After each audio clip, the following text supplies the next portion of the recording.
Vijayawada film chamber నందు శ్రీ మహాలక్ష్మి సహస్రనామ కుంకుమార్చన బ్రాహ్మణ జాతి సమావేశం ఘనంగా నిర్వహించారు.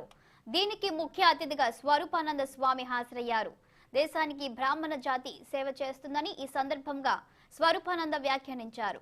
కాషాయం జెండాలతో హిందూ మతాన్ని ఉద్ధరిస్తున్నామనే వారి కంటే మన ధర్మాన్ని కాపాడేవారు బ్రాహ్మణులే అని కొనియాడారు.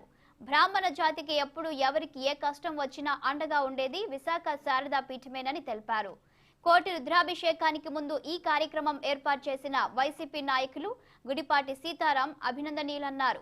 భవిష్యత్తులో మరిన్ని ధార్మిక సేవలు చేయాలని పిలుపునిచ్చారు. దేశంలో బ్రాహ్మణులకు విశాఖ శారదా పీఠం అండగా ఉందని వైసీపీ నాయకులు సీతారాం అన్నారు.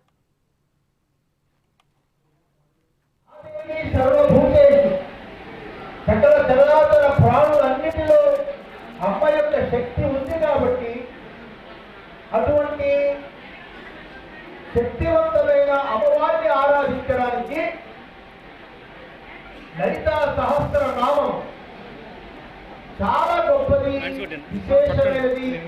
అటువంటిది ఈరోజు ఎంతో మంది తల్లులు ఈరోజు ఇక్కడ కుంకుమార్చన జరుపుతూ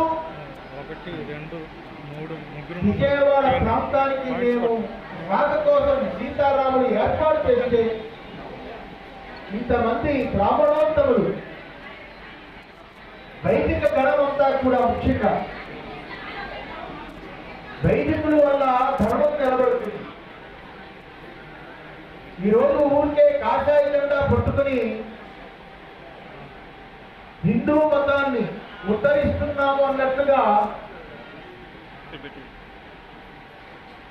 టీవీల్లో సోషల్ మీడియాలో పెట్టే వాళ్ళకంటే